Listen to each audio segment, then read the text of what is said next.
Good morning students, मैं पीयूष तिवारी और आज हम पढ़ेंगे क्लास 10 का जो चैप्टर इलेक्ट्रिसिटी है उसके बारे में पढ़ाई करेंगे। तो स्टूडेंट्स, आपने पिछले क्लासेस में भी इलेक्ट्रिसिटी के बारे में कुछ बेसिक चीज़ें पढ़ रखी हैं, लेकिन हम क्लास 10 में उससे कुछ एडवांस चीज़ों के बारे में जानेंगे। ठीक है, उसमें कुछ नए टॉपिक्स के बारे में जानेंगे, कुछ नए लॉज के बारे में जानेंगे। तो सबसे पहले हम लोग अभी दो टॉपिक पे चर्चा करेंगे। हमारा वो टॉपिक है, फर्स्ट टॉपिक है इलेक्ट्रिक चार्ज एंड करंट। कौन सा टॉपिक है? Electric charge and current. तो आइए देखते हैं फिर कि इलेक्ट्रिक चार्ज और इलेक्ट्रिक करंट होता क्या है इसके बारे में।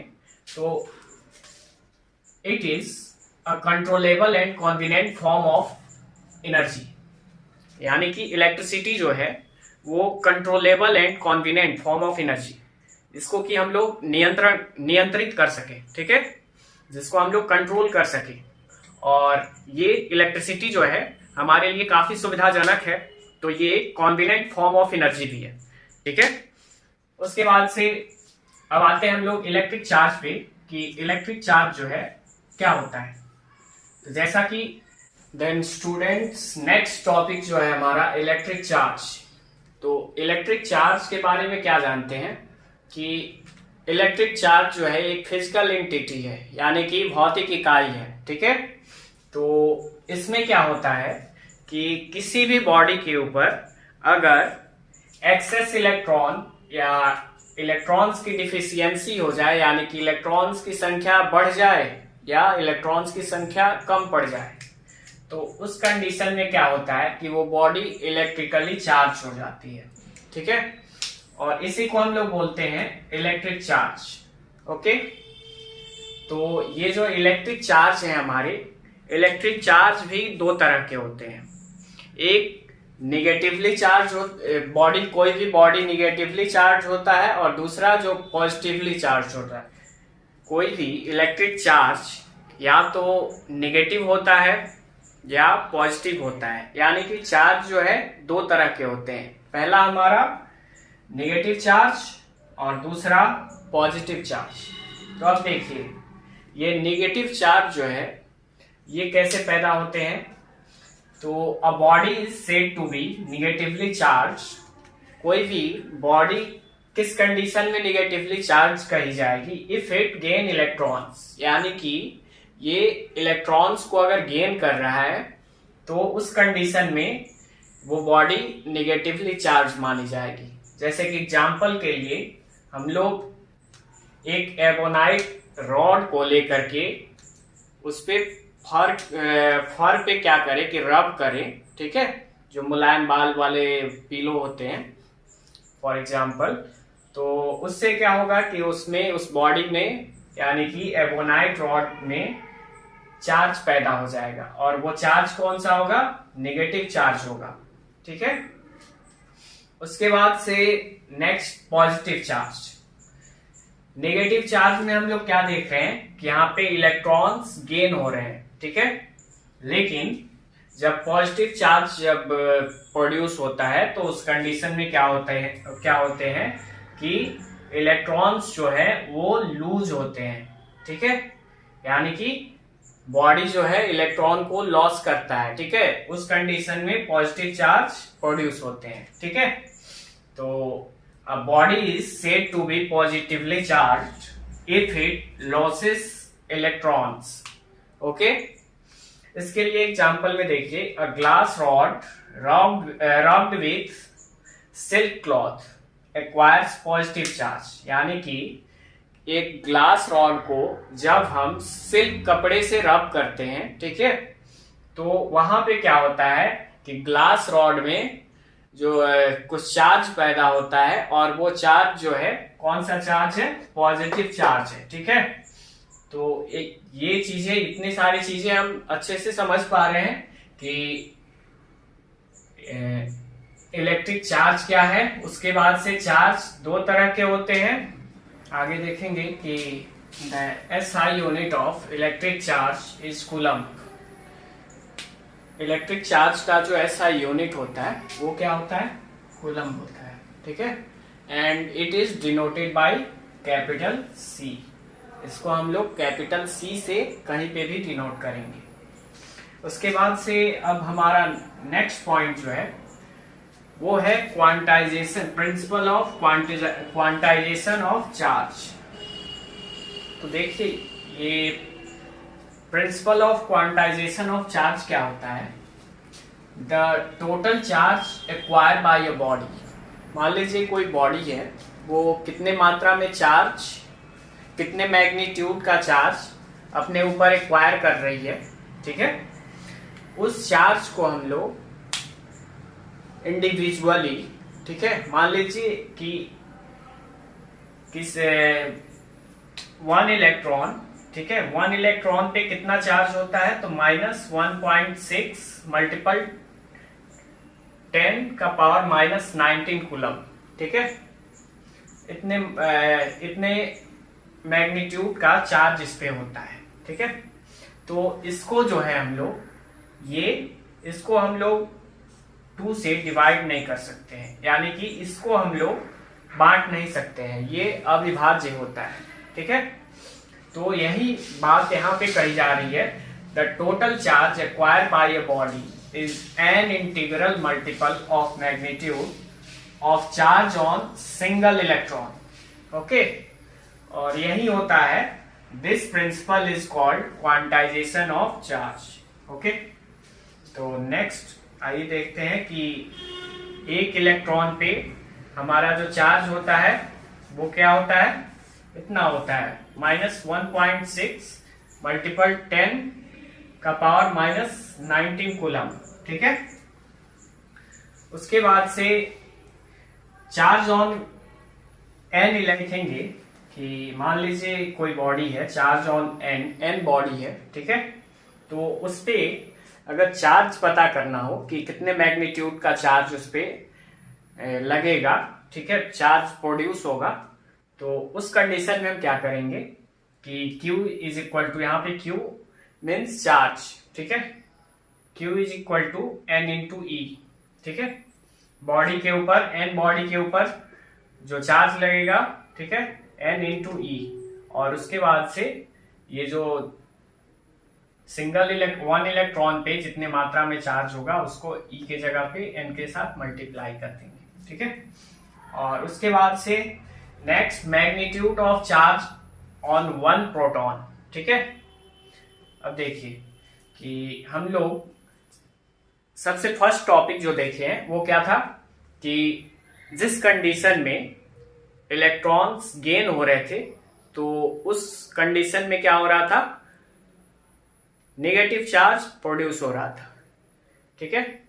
और जिस कंडीशन में इलेक्ट्रॉन्स का लॉस हो रहा था, उस कंडीशन में क्या हो रहा था कि पॉजिटिव चार्ज पैदा हो रहा था।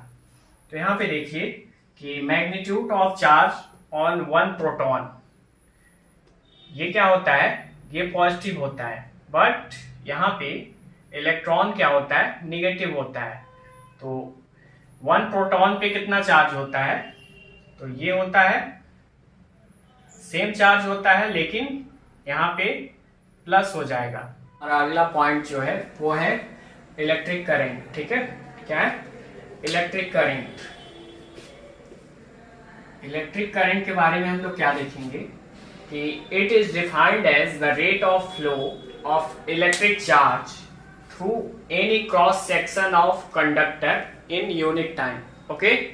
यानी कि किसी भी क्रॉस सेक्शन, यानी कि क्रॉस सेक्शन मीन्स वायर हो गया हमारा, ठीक है, यानी कि किसी भी कंडक्टर से कितने रेट ऑफ अमाउंट में इलेक्ट्रिसिटी पास हो रही है, कितने मैग्नीट्यूड की इलेक्ट्रिसिटी पास हो रही है, ठीक है, कितने मात्रा में इलेक्ट्रिक चार्ज पास हो रहा है, उसको हम लोग बोलते हैं इलेक्ट्रिक करंट, ठीक है।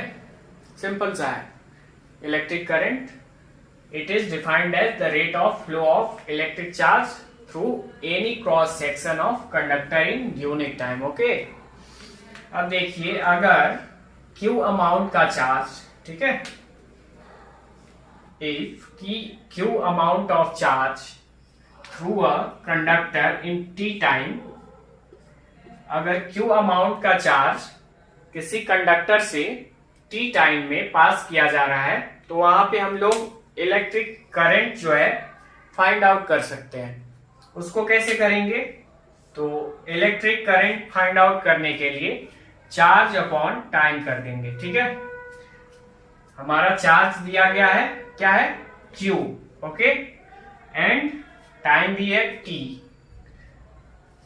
ठीक है, ऐसे हम लोग पता कर सकते हैं कि वहां पे कितने मैग्नीट्यूड का इलेक्ट्रिक करंट क्या हो रहा है, प्रोड्यूस हो रहा है। ठीक है, वेयर अब देखिए यहाँ पे जो है इलेक्ट्रिक करंट निकालने के लिए हम क्या करेंगे कि चार्ज अपॉन टाइम कर देंगे। ठीक है, चार्ज अपॉन टाइम कर देंगे तो यहाँ पे ये जो है N इंटू ई हमारा दिया हुआ है कि Q अमाउंट का चार्ज जो है T टाइम में किसी कंडक्टर से पास हो रहा है, तो charge number of electron by T कर देंगे। ठीक है, where N number of electron following through a conductor.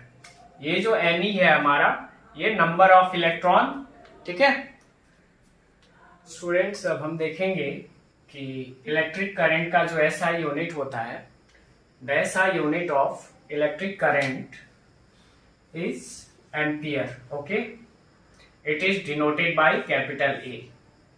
इसको हमेशा कैपिटल A से डिनोट करेंगे। ठीक है, और ये जो एम्पियर नाम जो है इलेक्ट्रिक करंट के SI यूनिट का क्यों रखा गया? तो ये फ्रेंच साइंटिस्ट के नाम पे रखा गया, जिनका नाम था, एक फ्रेंच साइंटिस्ट थे एंड्री मैरी। ठीक है, उनके नाम पे रखा गया। ओके, उसके बाद से आइए देखते हैं, it is a scalar quantity. Electric current is a scalar quantity. Scalar quantity क्या होगी कि जिसमें हमें बस मैग्नीट्यूड पता होता है, डायरेक्शन नहीं पता होता है। ठीक है, वो होता है स्केलर क्वांटिटी। तो इलेक्ट्रिक करंट क्या है? स्केलर क्वांटिटी है। ओके, उसके बाद से देखते हैं कि when 1 coulomb of charge flows through any cross section of conductor in 1 second, यानी कि 1 कूलम चार्ज जो है किसी कंडक्टर से पास किया जा रहा है। ठीक है, कितने टाइम में? टाइम भी गिवन है 1 सेकेंड में। ठीक है, तो वहां पे इलेक्ट्रिक करंट जो फ्लो होगा, ठीक है, उस क्रॉस सेक्शन कंडक्टर से, तो वो कितने का होगा? 1 एम्पियर का। ठीक है, जिसको कि इससे हम लोग जस्टिफाई कर पा रहे हैं। 1 ampere electric current is equal to 1 coulomb upon 1 second. ठीक है, यानी कि 1 एम्पियर करंट कब पास होगा?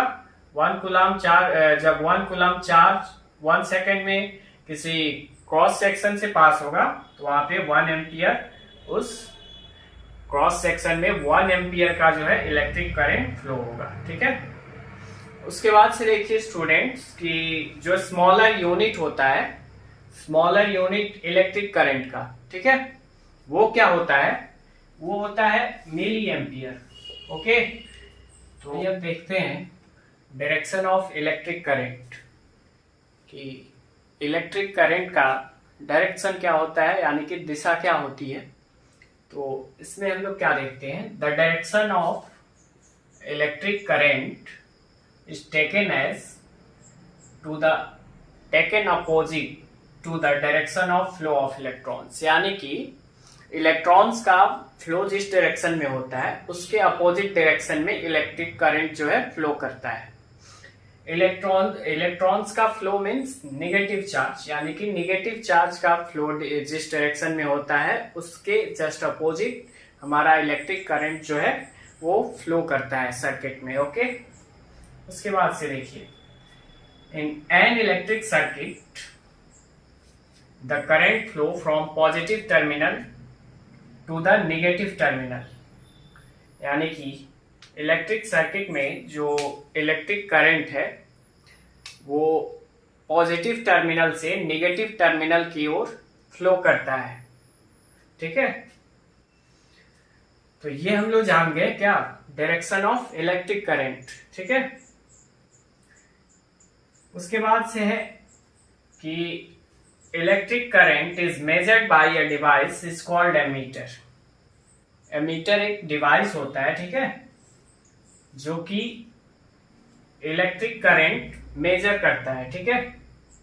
या ऐसा बोल सकते हैं कि इलेक्ट्रिक करंट को मेजर करने वाले डिवाइस को हम लोग क्या बोलते हैं, एमीटर बोलते हैं, ठीक है।